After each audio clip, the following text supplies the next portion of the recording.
Before we get into today's episode, I want to share something that's helped transform my daily routine. I've started using Bob, the refillable bottle-free body wash designed specifically for men. If you're still using bottled shower gel, you're literally washing money down the drain. Let's face it, you always use more than you need and half of it just slips through your hands before it touches your skin. Bob combines a reusable applicator with exfoliating bristles and the world's first refillable body wash bars, formulated to match a man's skin pH of 5.5. It's better for your skin, better for your wallet, and better for the planet. For an exclusive 15% offer on your first order, head over to welcometobob.com and use the code meaningofmen15 at checkout. Welcome back to The Meaning of Men. I'm your host, Simeon Atkins, and today we're exploring the world of humour. We all love to laugh, but have you ever stopped to think how humour can be used more deliberately to help build resilience, cope with stress, and improve your relationships? To break it all down, I'm joined by Paul Osincup, comedian, author, and humour strategist. We explore the science and psychology behind humour and how you can start creating simple humour habits to bring more laughter and joy into your lives. Let's get into it.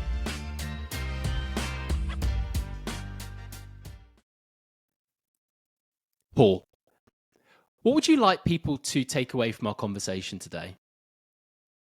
I think mostly I want people to know that your sense of humor is, for a lot of people, an untapped resource in dealing with mental health issues, anxiety, even just down days. And that like anything else, like meditation or yoga or breathing, it's something that you can do intentionally to have a psychological reset and de-stress a little bit. And so there are ways to do that. And I want people to know that that there's a lot of mental health things that are good for us, like yoga, deep breathing, and meditation.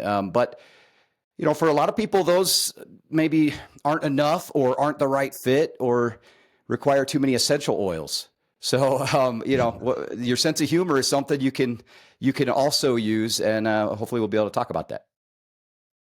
Those three things that you just said there, yoga, meditation, breathing, would be, as you said, like three of the classic ways that you might think about approaching your mental or physical health.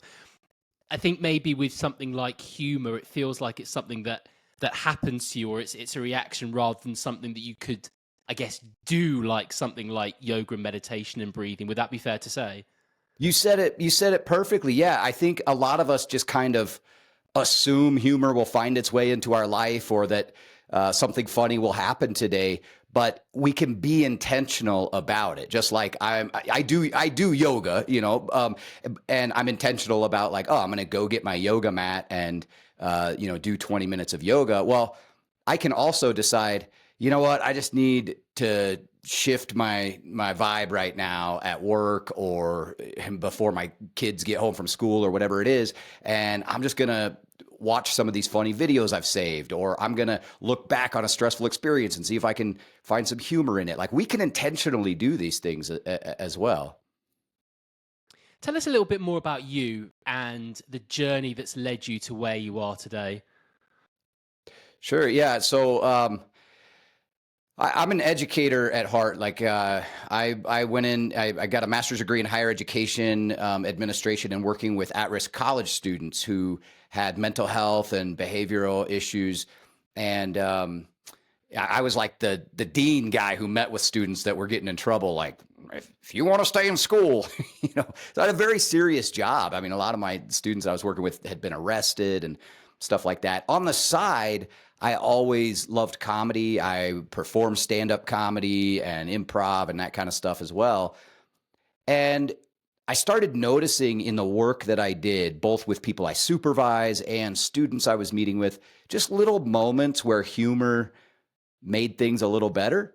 Like, for example, I remember this one meeting. I had met with this student previously, and it didn't go well. Like, he got really upset. He stormed out. He had some anger issues. And then he was back again to meet with me, and this time with his mom and his attorney.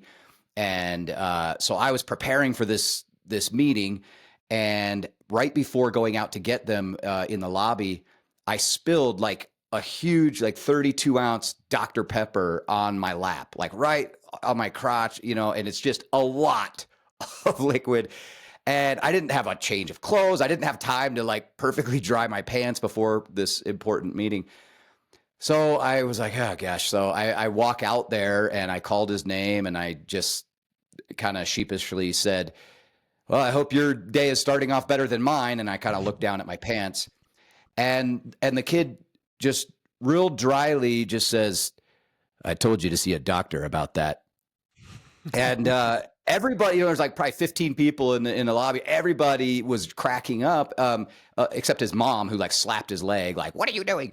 But that meeting went so much better, and I noticed like little moments like that where I didn't even do anything funny in that moment. I just kind of drew attention to my situation, and in a position of authority, I carried myself lightly, and that was kind of an olive branch moment, for him to be able to then tease me a little bit.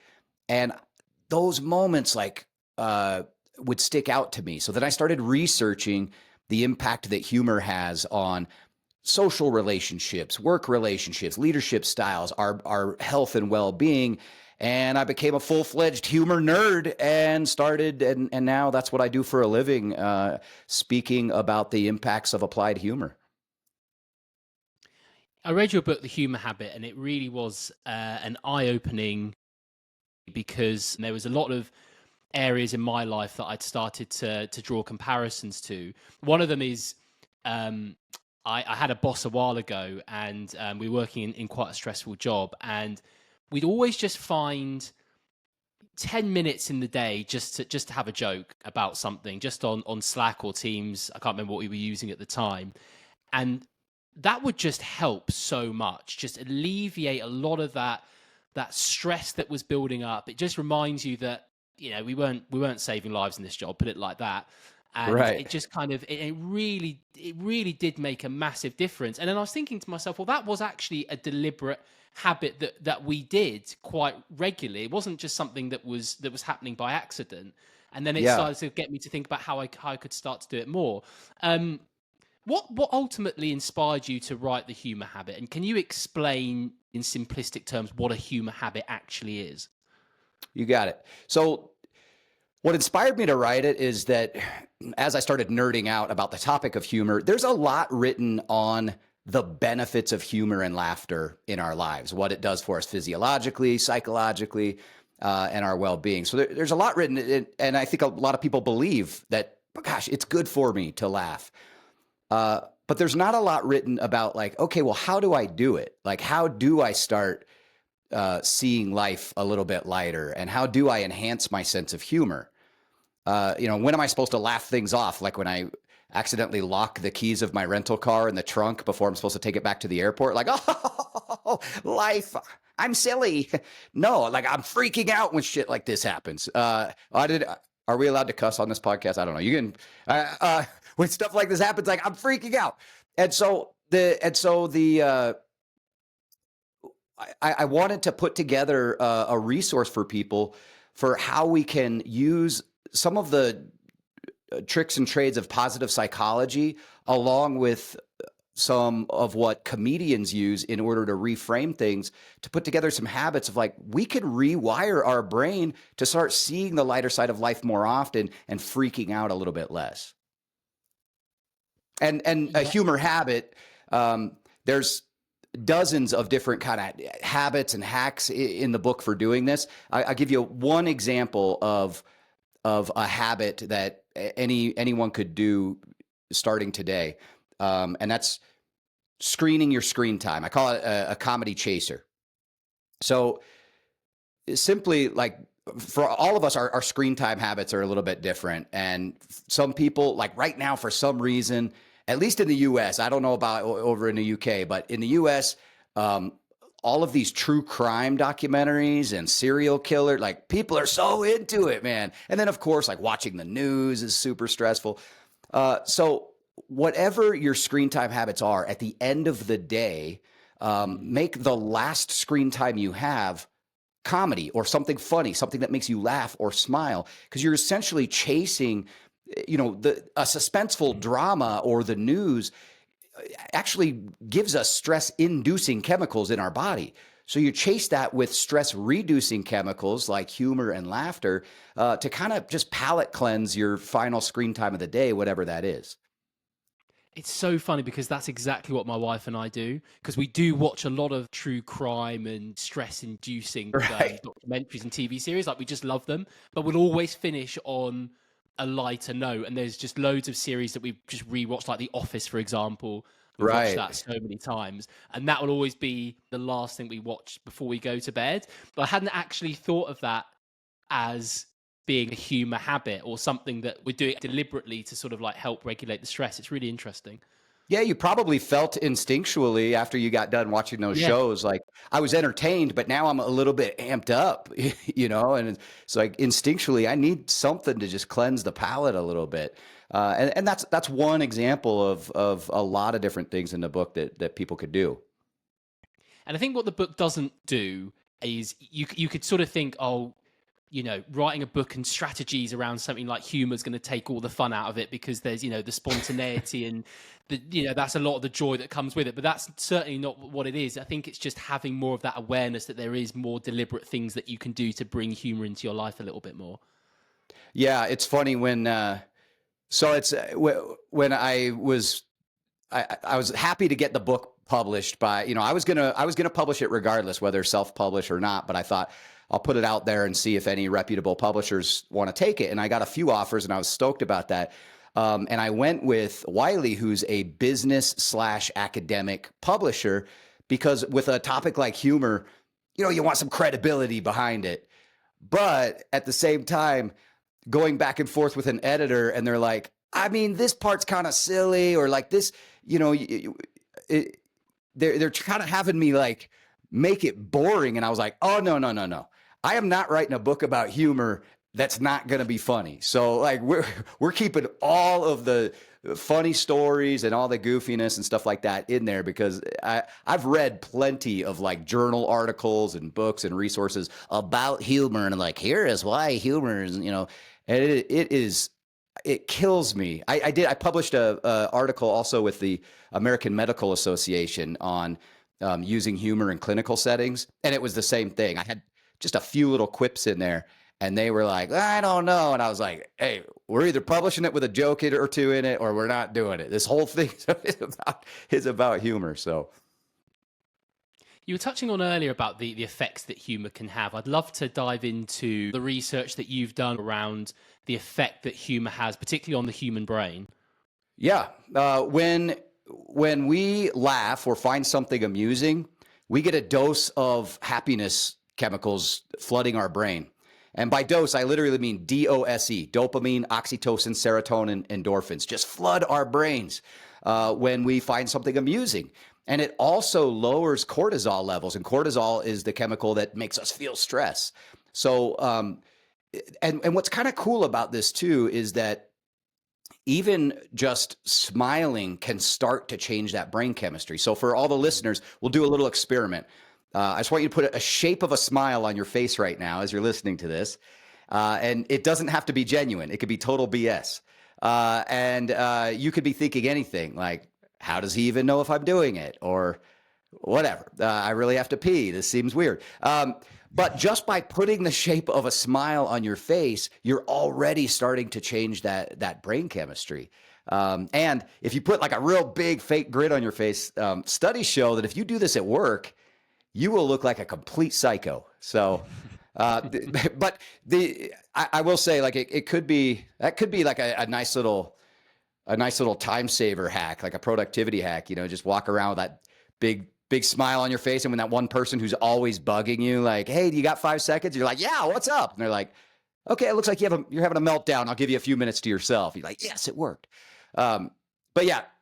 So we get a real great dose of feel-good chemicals enter our brain when we smile or laugh. The other thing that humor does is it really builds upon our resilience to heavy situations, and also helps us be more optimistic and positive. So, And does that work? You were saying there around like a fake smile. Does it have to be a genuine laugh or a genuine smile to get those kind of impacts? So it's interesting. So the body, for the most part, doesn't know the difference between a fake laugh and a real laugh. So if you're, there's actually a study called a laughy, where it's people who filmed themselves for 1 minute, just laughing for a minute. If you ever tried it, it can feel awkward. It's like for a minute long. But when people did that and then watched it back, they lowered their overall World Health Organization stress scores and increased their well-being scores just by doing this each day. So yes, there is definitely something about fake laughter that is good for our bodies. There is some research though about like fake laughter is essentially a lot of like breathing too, a lot of breathing exercise, like and so breathing like that naturally does that as well. But we know that genuine, authentic, involuntary laughter also opens up all these pathways in the brain and floods us with hormones as well. How long could these effects last for? So all of these like great chemicals that are coming from laughter, how long would that typically last for?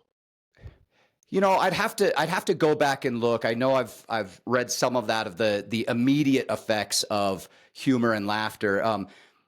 I know, for example, like with memory recall, there's a study where people watch funny videos that make them laugh, and then they have like a 23% increase in their memory recall on tasks right after that, particularly for seniors doing that. So that would last for like 20 minutes while they're completing these tasks to boost their memory.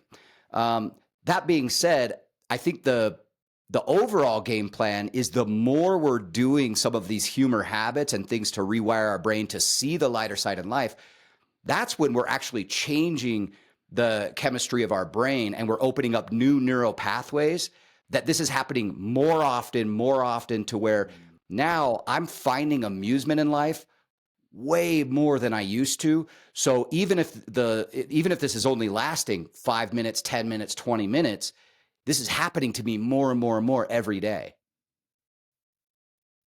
So it's something that can be trained almost. Absolutely. Yeah, just like any skill, just like learning a musical instrument or a foreign language, it feels clumsy at first when you're trying to say play the guitar for the first time, but you work on it every day, maybe for a half an hour or so, and you get a little bit better and a little bit better. And the neural pathways in our brain, those neural pathways, when we're learning something new, start out as like a dirt road. It's bumpy and it doesn't feel great. But then over time, that gets paved and it's smoother and quicker until eventually there is like an information superhighway and you are seeing the humor in real time in situations rather than retrospect. What are some of the main types of humor and how would they have different impacts on things like our mental well-being? Yeah, there's a pretty well-known model that's like the 4 humor styles. It's like affiliative humor, which is using humor with other people to enjoy camaraderie. Sounds kind of like what you and your boss did, joking around at the end of the day or whatever. There's aggressive humor, which is like making fun of other people at their expense to give yourself a laugh. There's self-enhancing humor, which is finding humor in my own situations or struggles. And then self-destructive humor, which is more kind of beating yourself up negatively with humor. And there's mixed research on these, and there's also different types of humor in terms of different types of comedy, right? Like sarcasm, physical humor, dark humor, and so there's a lot of research. There is some research that, like, for example, getting really deep into sarcasm and very negative types of humor for too long actually can be more detrimental to your mental health, because you're kind of finding the woe is me in everything. That being said, dark humor can be very helpful in building resilience for people in fields like law enforcement, first responders, military. They found that they have to find humor in even some of the darkest situations they've been in, and it actually does help to combat some of the repercussions of the stress and the PTSD that they're feeling. So I guess to a large extent, a mix of a lot of these is going to be ultimately beneficial. But I guess honing down the self-deprecating type of humor, because I think what you were saying there with the dark humor, that could be almost more outward looking at situations that aren't necessarily like directly to do with you per se, but the self-sabotaging is obviously all about bringing yourself down. Is that almost like using humor as self-defense mechanism as well? Yeah, a little bit. And I think there's a fine line. Self-deprecating humor, there's a lot of research about how helpful it can be, both in, so there's something called humorous reappraisal. And this is one of the things in the book I call the what I could have said game. And this is a humor habit where we look back at stressful situations or negative experiences, and we try to mine our struggles for nuggets of humor. And Stanford University has found that that is actually super helpful in building resilience, and that we get a huge increase in overall positive emotions and a decrease in negative emotions, even more so than just regular positive reappraisal, which we know cognitive reappraisal is a very helpful thing to do. But a lot of those negative experiences that we're looking back and trying to find humor in are things about ourselves. I failed at something, or someone was picking on me because of, whatever. And so there's a lot of research that says that, yeah, even some self-deprecation can be really self-enhancing and good for us. I think the fine line for me is whether or not we feel confident enough in the situation or in ourselves generally to be also poking fun, and that there is this like really balance between confidence and humility and self-deprecation. Like confidence without humility is just arrogance, and humility without confidence is just self-deprecation. So there needs to be some amount of self-worth and self-confidence that goes along with self-deprecating humor. And we've all probably experienced that when somebody is making fun of themselves, but it feels so deep, or it's getting so much that it makes you feel awkward, and you're like, oh no, don't say that. Like they're going, oh, I'm just so ugly, or I just, I'm so bad at this. And they start making fun of themselves. And then now it's like, this doesn't feel funny. I'm starting to feel sad. As opposed to, for example, when I do a lot of speaking, I'm only 5'4", right? I'm a short dude. And I talk about being bald and being short a lot, because it's a self-deprecating way to get the audience on my side, build a little rapport, show that I'm not taking myself too seriously. And it's something that, frankly, I'm very confident in at this point, and doesn't bother me. Now, if you had asked me back in like high school and college about being a short guy, that was a hard thing for me back then. Like, to be honest, like when I was in college, I never thought I'd ever get a girlfriend, because women were always looking for tall, dark, and handsome guys.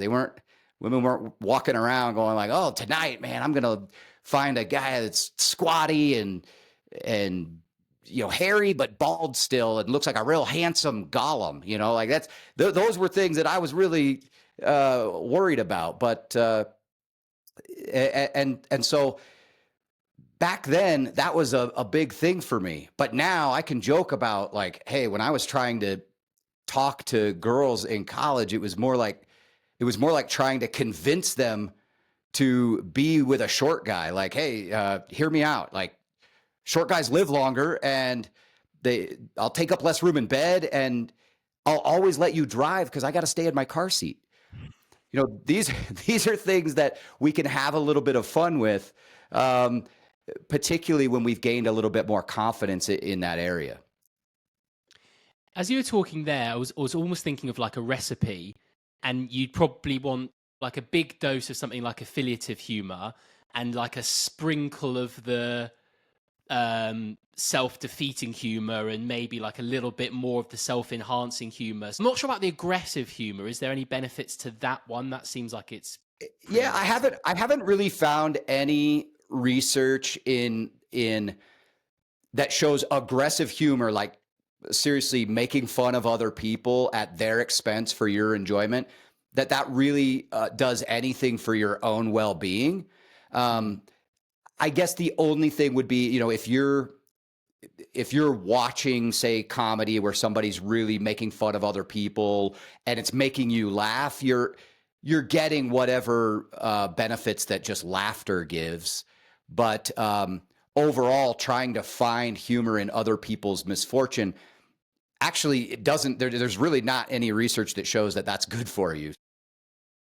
Hi everyone, I want to take a moment to shout out Apex Everest, an incredible organisation and partner of the show who are pushing the limits of human resilience. Imagine this, climbing the equivalent of Mount Everest, but right here in the UK, by summiting the Helvellyn mountain 9 times in just 48 hours. But Apex isn't just about the challenge, it's the chance to be part of a year-round, vibrant community dedicated to unlocking your true potential. Whether you're looking to push your own limits or you're part of a team wanting to build an unshakable bond, this experience will stick with you for life. So if you're ready to conquer your Everest and be part of something special, check out apexeverest.com to find out more.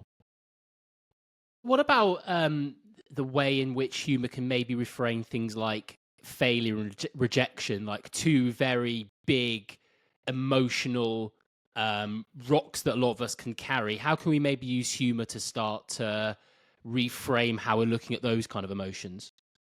Yeah, that's one of the first things I encourage people when they're looking for pain points to try to use. I've got some activities in the book and that I do with my speaking that I encourage people to find some pain points in life that we can try to reframe into and see if we can find any humor in them. And one of the things I tell them is think of failures and firsts. A time when you failed at something or the first time you tried doing something, which a lot of times also leads to failure. Yeah, we can gain a lot of actually confidence and resilience by being able to look back at those situations and find a little bit of humor in them. I'll tell you right now, one failure I had when I first started speaking full time, doing what I do now full time, is like 10 years ago now, and I was really trying to hustle and get myself out there. And for someone who does comedy and talks about humor for a living, I get caught up in like taking myself and my work and everything, way too serious at times. But I was at this huge event, like 20,000 people. There were all these Fortune 500 companies there. And so I was like dialed in as an entrepreneur. I'm going to network with everybody I see. And I had my business cards in my coat pocket. And everyone I talked to, I'm like, hey, I'm Paul. I'd love to do business with you. Hey, I'm Paul. Give me a call sometime. And so I'm talking to this one executive, and we get done talking, and I'm trying to, sell myself and that kind of stuff. And we get done talking, and before he walks off, I go, oh, hey, wait 1 second. And I tell him, give me a call sometime. And I reach in my pocket and I hand him my hotel room key. And I was like, oh my God. And my face got my neck and face got bright red. And he just looks at it and goes, well, that escalated quickly. And I was like, oh my God, oh no. And I was so embarrassed, and I was beating myself up about being such an idiot. And I don't know why I was so hard on myself, because, he was a nice guy and he kept our room clean. But even in that moment, for example, that felt like such a huge failure. Like, gosh, man, I'm trying to put myself out there. I'm trying to drum up business and work. And even though now it's a funny story, in the moment, I did not see the humor in it at all. I literally like started sweating. I walked off. I was kicking myself about it. Like, God, you're such an idiot. And it wasn't until a little while later, as I'm starting to tell the story to someone else, I'm like, oh man, it's pretty funny, and it gives us perspective when we're able to find humor in those situations. Like, and look, for all the listeners, like here it is 10 years later. And wouldn't you know, me and that executive that I screwed up that interaction with, we actually still have never spoke again. Like, it's not a Disney movie, right? I screwed it up, okay? Sometimes you just screw things up and it's no big deal. But here I am doing what I love. I've got a successful career. And that moment that felt like such gravity was no big deal. Because I think sometimes in life, our brains try to convince us that our life is a drama and that we're the lead actor and that everything that happens is like, oh my gosh, this is crucial. And what I realized after doing this work for so long is that we have so much power to reframe those moments, and that we don't have to live our lives like an actor in a drama, because we're the directors and it could be a comedy. When we choose. And I'll give you a more recent example and a heavier situation. My mom just died a couple months ago in November. And it was not very expected. And it was very difficult. And I was in the hospital with her when she passed, and obviously very emotional. And my sister was trying to make it to the hospital before she was gone, and she didn't make it, but she got there shortly after my mom passed. And so then we're sitting in there. All of the staff had left the room, and we're sitting in the room with my mom, who had just passed away, just me and my sister, and my stepdad. And like 10 minutes later, there's a knock at the door, and this like nurse assistant comes in with a tray of food, like, and we've got lunch for Miss Debbie. Like, they brought lunch for my mom. That's how unexpected it was. And the nurse's assistant walks in like, we've got lunch. And I was like, yeah, not right now, man. And he's like, no. And I go, yeah, I don't think she's going to eat it, And I was kind of upset. Like, I was like, get out of this room. Like, what are you doing? And so in the moment, it was kind of upsetting. I was like, oh my gosh. And I remember thinking, like, do I need to tell someone at the hospital, like, how horrible that was or how inappropriate that was or whatever? But later, as my sister and I were kind of processing the day, we were talking about that and really finding humor in the fact that this guy brought lunch in and all of the things we could have said to him. And that poor guy, the look on his face was like, I guarantee that'll never happen again to him. He was like, oh my gosh.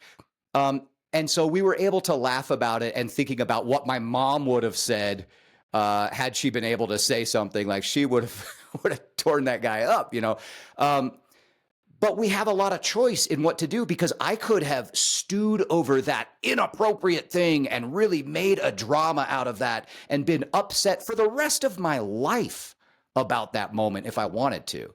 But I was glad my sister and I were able to laugh about it. And it was really her that kind of made a funny comment. And since then, we've thought that was a pretty funny moment.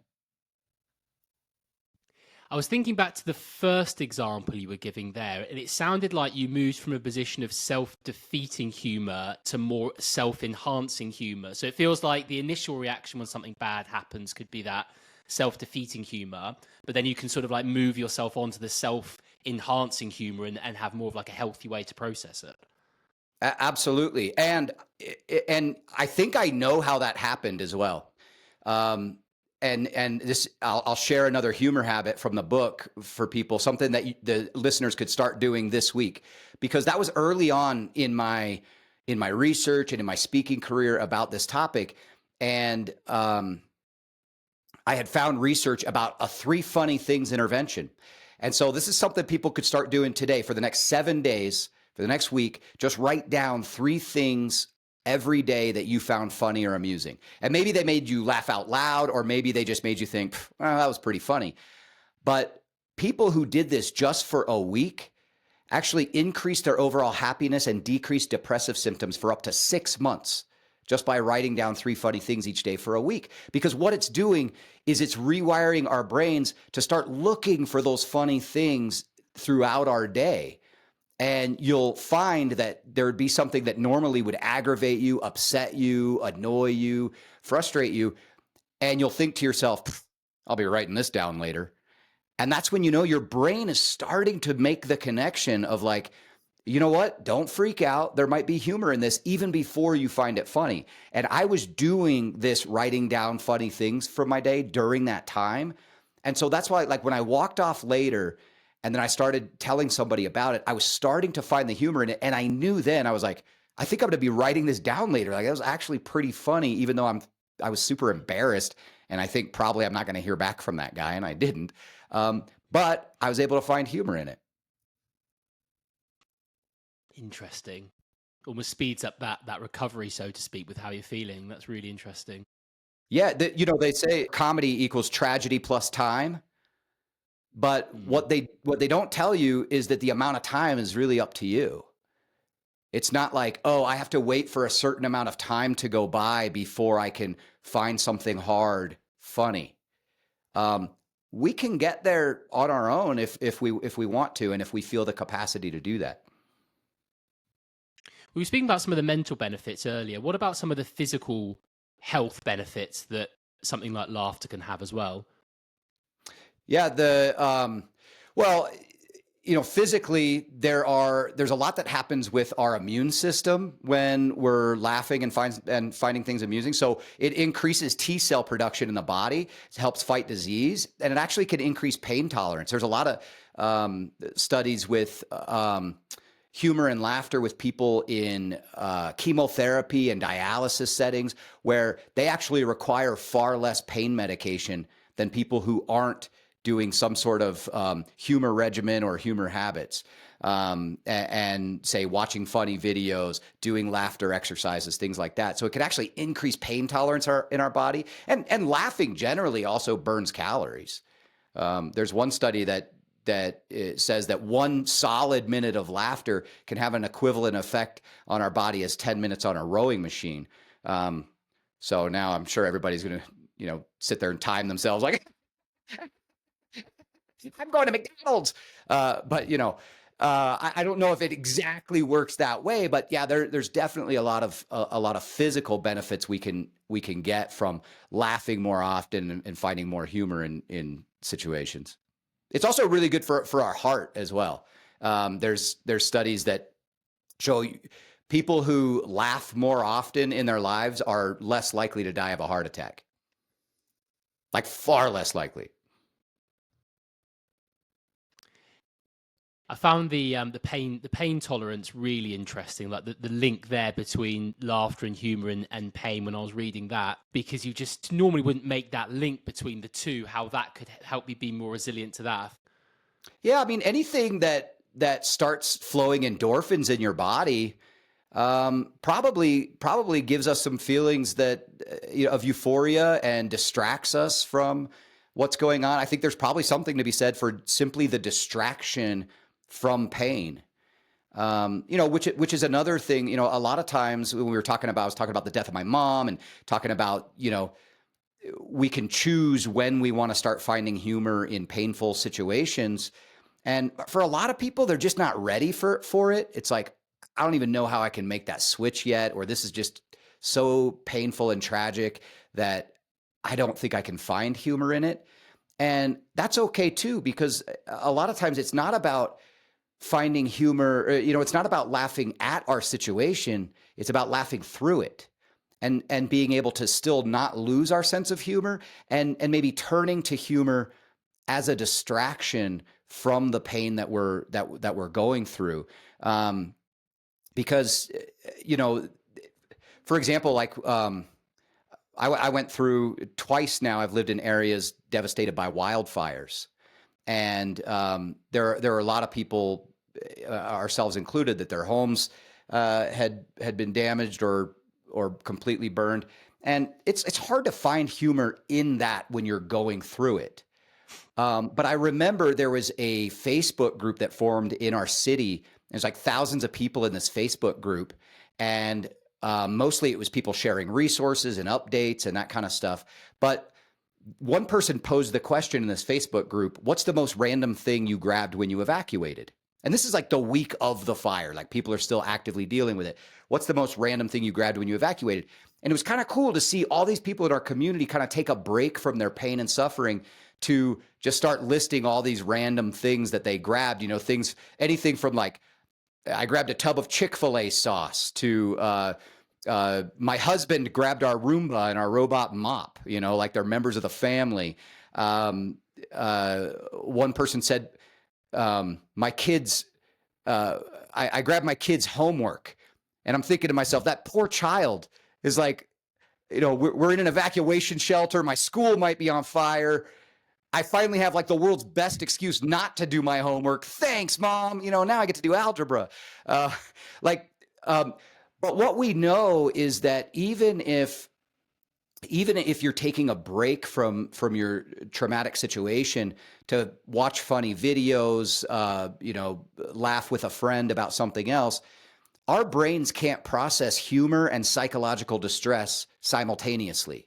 So any moment we give ourselves to have a laugh or to find humor in something is just a brief break from our trauma. Very interesting. And as you said, poor kid about the homework as well. I was just thinking that best excuse he's ever going to have, and that's just been taken away from him completely. Right. It's like, come on, Mom, what are we doing?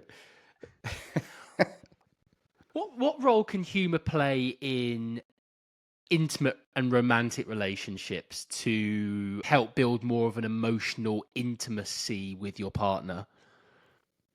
Yeah, there's I think, and this is actually in my book when I'm talking about humor at work, there's a section on think fun over funny.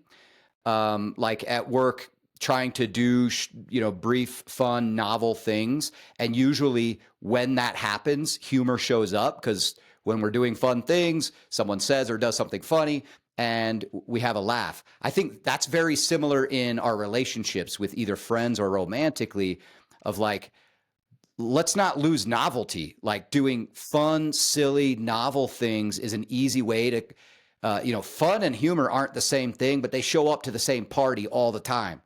And usually we start laughing when we're doing fun new things. Like my wife and I a couple of years ago took up cross country skiing. We live in the mountains, and I had never even put skis on before, and it was hard to learn.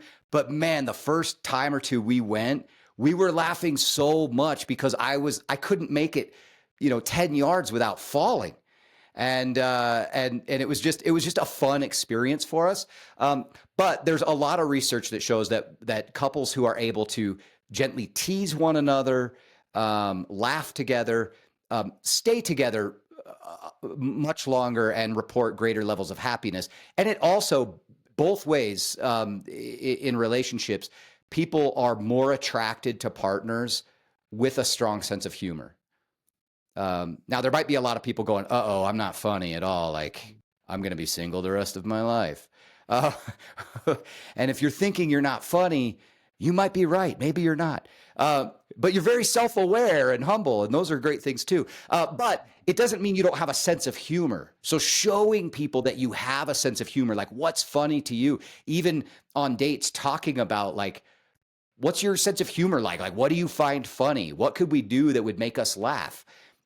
Because that's a matchmaking thing. Like maybe I really love doing, goofy, silly, outrageous things. But the person I'm starting to date, that is like cringe for them. Maybe we're not a good match. But maybe somebody really just likes to laugh. Like, I'm quiet, I'm not funny, but I love to laugh at other people. I like to be the performer and get laughs. And man, we are a match made in heaven. Yeah, I think sometimes you might fall into the trap, as you were saying there, of thinking, well, I'm not funny in the traditional sense, but it's more about identifying your sense of humor and doing things that you both find fun and funny. But I guess it's I guess it's a bit of a balancing act, right? Because if it becomes very planned and formulaic, then it probably takes a bit of that joy out. Oh, absolutely, absolutely, and to learn to savor the spontaneous moments of humor that do happen, because a lot of times our lives are filled with random spontaneous humor, but we forget about them, and especially just around the house with our partners. So another humor habit, one of my favorites is a humor jar, right?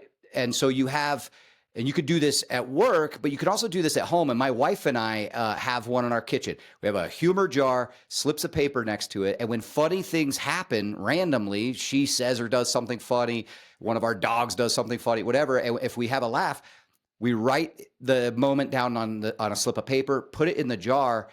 And then for us, it's kind of a routine that New Year's Eve at the end of, every New Year's Eve at the end of the year, we grab a glass of wine and we relive all our funniest moments from the year. But what it also does is, by capturing those moments, we know positive psychology research tells us that if we can train ourselves to really savor moments of joy when we have them, we increase our well-being. We boost our well-being. And that's really helped us to stop and appreciate those moments of laughter that we have with each other. And it then leads to more of them. And we were talking about intimate relationships and for friendships and particularly male friendships, I could see humor as being a really good way of increasing the bond, because stereotypically you might not always be the type of men that want to sit down and talk and have serious conversations. I think sometimes maybe humor could be used as a way to start breaking down those barriers before maybe having more serious conversations. Oh man, I mean, I feel like that could be the subject of a whole next book, just like the humor between men. Because I was watching, I can't remember who the comic was, but in part of his stand-up bit, he was talking about that he went golfing with his buddy, and he came home and his wife was like, "Well, how's Carl doing? How's everything with like their new kid, or their new son?" And he goes, "I don't know." He said, "Well, didn't you go golfing with him?" "Yeah." "Isn't golf like 4 hours long?" "Yeah."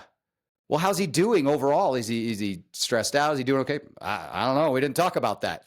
And he guys has this whole bit about that. And it's so true. Like, we get on other topics. We're busting each other's chops and, giving each other crap a lot. But that humor definitely does break the ice. I've got a couple of very close male friends that, we can talk about anything and be very vulnerable with each other. But for guys, I think for some reason, the first layer of friendship tends to be, can I joke around and laugh with you? And then we'll eventually get there to the deeper stuff. Yeah, I think from other conversations I've had, men need to feel like they're in a safe space. If they want to open up and process their emotions, they need to feel like they've got almost that permission to do that. And I could see humor as being a really logical way to be able to start that process, because if you're able to have a joke with each other and maybe learn a bit more about each other through humor, that will then pave the way maybe for some more of those serious conversations. Yeah, and it's almost like a way of showing you care. Like, I want you to be happy and comfortable, so I want to try to make you laugh. I mean, that's probably why the term dad jokes have caught on, because dads are trying to relate to their kids and saying corny jokes. And it's like, I'm just trying to make my kids smile.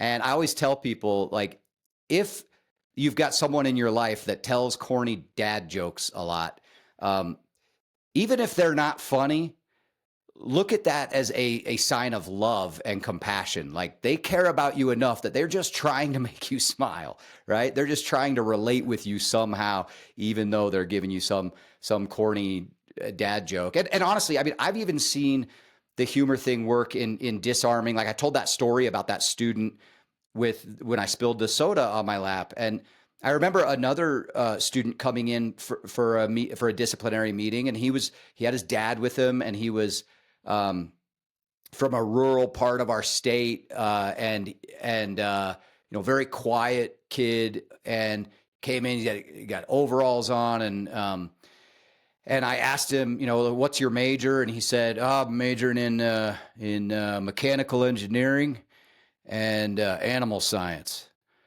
And I said, oh, double major, mechanical engineering and animal science. I said, man, you could be one of the people that creates those mechanical bowls. And it wasn't like it was like off the cuff, it was cheesy, but I immediately saw this like big, quiet, kind of manly farm dude, kind of smile and take a deep breath and go, oh, yeah, I guess. And his dad definitely, felt like, okay, we're with good people here. And it was just a very simple, stupid dad joke, but I could see the gravity of the situation leave his body in that moment. What can people start to do to build their own humour habits? Either ones that you outline in the book, or maybe even coming up with some of their own based on the conversation that we've had today and maybe some inspiration that they've had. Sure. Yeah. I mean, I think some of the ones in the book, some of the ones we mentioned so far, I think one important thing with humor, I obviously think about humor a lot, but because of what I do, but most people, it's not something they even think about. It just kind of either happens to them or doesn't. So I think one of the easiest things is to start thinking about what type of humor you like what types of things make you laugh, and literally curate your world to fit that. So, for example, I mean, social media can be a tool for us to be able to do that. So if you think to yourself like, oh, there's a particular type of comedy show that I like, or a particular comedian, or certain videos that really make me laugh, but your Instagram feed is all about like makeup tutorials and do it yourself home project stuff, and you're like, why do I get all this crap but I'm not getting anything funny? Just take a moment this weekend to curate your comedy collection on all your different social media to make that algorithm work for you, so that you're constantly getting the things that make you laugh, and it'll refine itself and refine itself. The other thing that can help with that is finding what I call a humor homie. And this is just somebody that's like, hey, for the next month, we're going to send each other something funny every day with no obligation to respond or to feel the need to, oh, I haven't seen that one, or, whatever, because sometimes you have the time to look at those funny videos or whatever, and sometimes you don't. But what it does is it will make you accountable to like, I'm searching out something funny every day and I'm sharing it with my friend and they're doing the same. And then it kind of gives you a stockpile for when you need it. For the palate cleanser before bed, or trying to clear your mind before you go into work in the morning, or whatever that is. So I think the first thing is just kind of what kind of humor you like. The other thing would be if you have like a best friend or an intimate partner and you feel like, I just don't laugh enough. Like my life is so serious. Maybe it's like politics is stressing me out. I need to balance life's gravity with some levity, and I have been on edge lately. Share that with somebody. Tell them, like, I listened to this thing about humor and I feel like I don't laugh enough. Because I'll be honest with you, when I get done speaking, it is very common that I have people come up to me and say, I don't know if I've forgotten how to laugh or what, but now that I think about it, I do not laugh near as much as I used to. And it's a very common thing. When we hit age 23, our propensity to laugh starts to nosedive, and we don't start gaining those laughs back again until we're almost 80. And we get caught up in this chronic serious mode where work feels so heavy. And I mean, and you think about, like, most of us have serious jobs and it's all go, go, go and do more with less. And, I joke about, like, even the way we talk about work is super intense. It's like, hold on, I gotta jump on a call and have a hard stop because I gotta run to a meeting. So shoot me an email. We'll tackle that, drill down, hammer out the details. We've got a lot of balls in the air and irons in the fire. So we'll cast a wide net, run it up the flagpole, take a deep dive, see if we can move the needle. So keep grinding, hustling, crushing it, and killing it, and we'll all circle back while we zoom.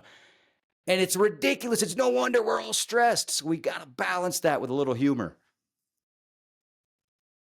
It's fascinating about that stat you were saying there. Was it the age 23 our propensity to laugh nosedives?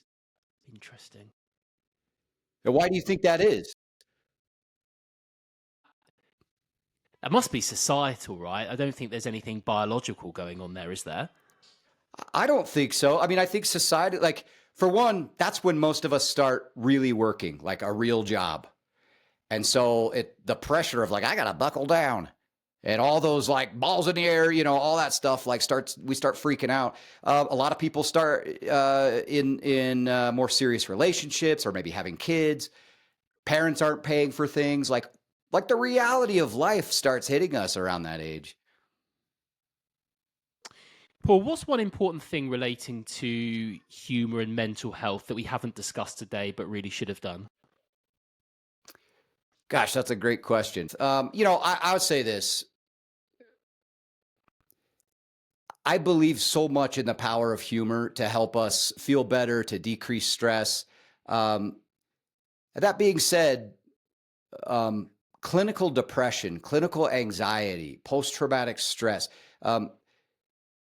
speaking to a therapist and having solid relationships in your life are still, I think, the gold standard of, it's like, I don't want people to read my book or listen to me and go, well, I've been suffering from clinical depression or I've been suicidal, so now I'm just going to start watching comedy and hope everything gets better. I think the one thing that we didn't say or didn't talk about is that I don't know that there's anything that's a cure-all for those things, including humor. And so don't just think that we can laugh off our problems and that they'll all go away. We still have to do the hard work, but I think what humor does is it gives us more capacity to be able to do it. Paul, thank you so much for your time today. I really did enjoy that episode a lot. I thought I probably would, given the topic, but I genuinely did. And I think what's a brilliant takeaway, I think, for me, and I'm sure for people listening, is that we do have probably more control over something like humor and laughter than we think we do. And again, it's not about forcing it or making it super formulaic and tactical and all that kind of stuff, but it isn't just something that happens to us. It's something that we can be, less passive about and actually take actions to really kind of utilize in our own lives and help with things like our mental well-being and our mental well health. And I think that's for me, it's such an exciting thing to think about, because you go beyond some of the more traditional methods that you're probably very aware of and might even be trying at the moment. This is probably one of the last things you'd actually think about. I think certainly for me, before I read the book, it would have been. So I really enjoyed that conversation. Thank you very much for your time today, Paul. That was great. Absolutely. Thank you so much for having me.